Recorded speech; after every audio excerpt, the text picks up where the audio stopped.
Next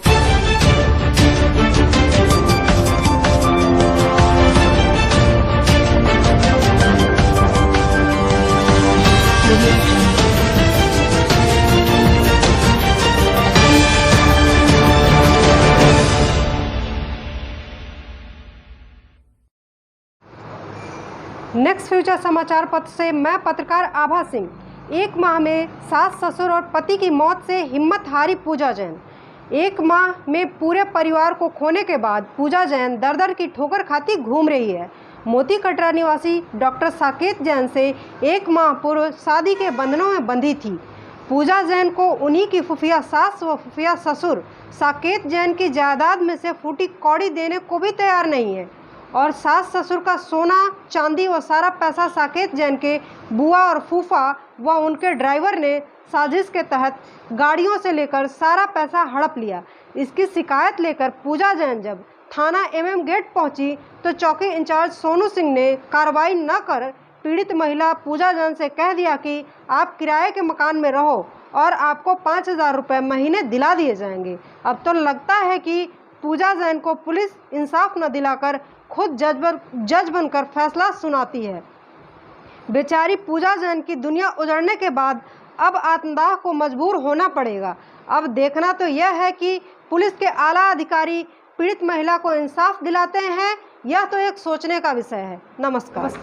आप next future कार्यालय में अपनी क्या समस्या लेकर आई? मैं समस्या ये लेके आई हूँ, मेरे हस्बैंड 17 अप्रैल को वो ख़त्म हो गए हैं। कैसे ख़त्म हुआ? वो मतलब सही सलामत थे। 16 तारीख को मेरी 11:15 बजे तक उनसे बात हुई है और बिल्कुल ठीक थे। आपको क्या शक है? मुझे ये शक है, मतलब वो बिल्कुल ठीक ठाक थे। मुझे अपनी बुआ लोगों पे शक है। आपकी शादी कब हुई थी? 22 मार्च को 2021। और आपके पति की मृत्यु कब हुई? 17 अप्रैल को 2021। हाँ। अच्छा जी। तो आप गई अपने घर पे, जब आप कहाँ थी जब आपके पति की मृत्यु हुई? मैं अपनी मामा मामी के घर पे थी, दिल्ली। अच्छा जी। दिल्ली थी। वो 14 तारीख को मुझे छोड़ के आए थे। आपको किसने बताया? आपको किसने बताया कि आपके पति की मृत्यु हो चुकी है? मेरे ससुर ने।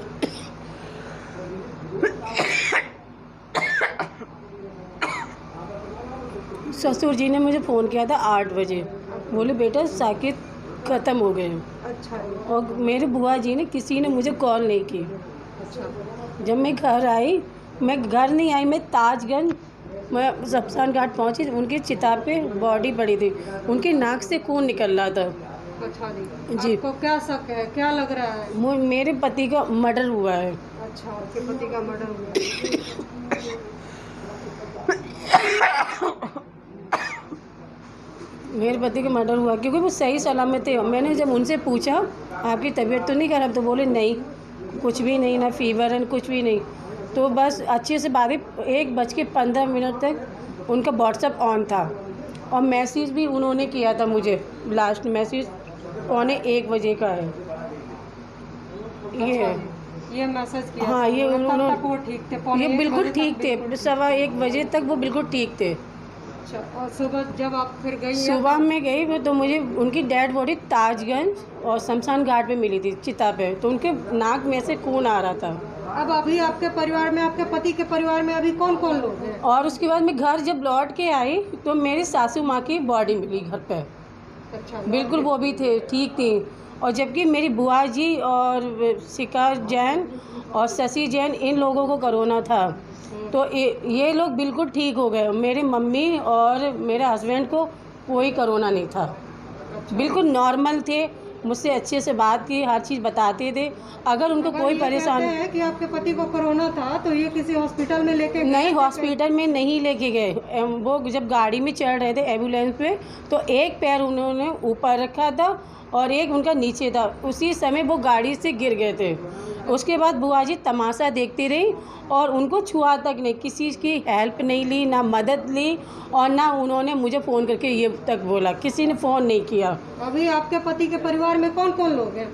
4 बुआ जी हैं और फूफा जी हैं। क्या क्या नाम है आपके? शिका जैन है, शशि जैन है, पवन जैन है और अंशु गुप्ता है और सुरेश गुप्ता। अच्छा। ये फूफा जी है मेरे।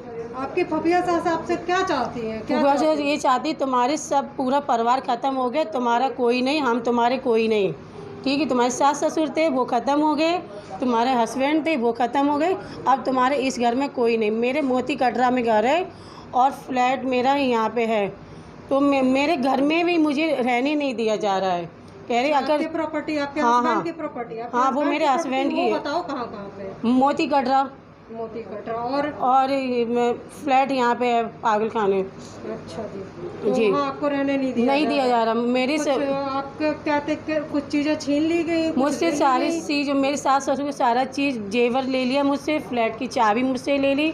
और मेरे कल मैं एप्लीकेशन लिखवाने गई थी थाने में, तो मेरे बैग में 40,000 रुपये, 2 अंगूठी और चैन और 100 ग्राम पायल थी। तो मैं सुबह 10 बजे निकल गई थी घर से बाहर, कुछ मुझे काम था।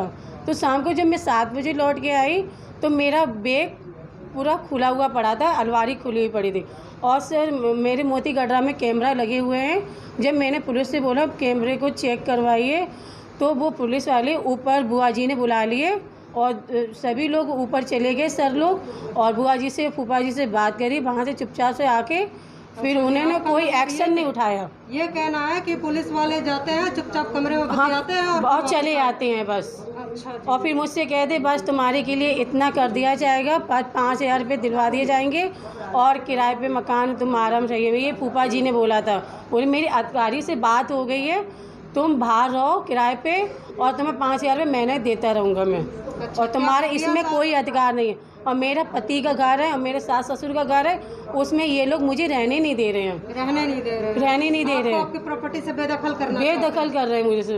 अच्छा जी। आपकी फफिया सासू से या फफा मुझे अपना जान का खतरा है, पूरा जान का खतरा है। अच्छा। क्योंकि वो कहते हैं तुम्हारे पति को नाम करो ना, कि तुम्हारे सास ससुर को करोगे नाम दे दिए, ऐसे तुम्हारा भी नाम लगा के और तुम्हें मार देंगे।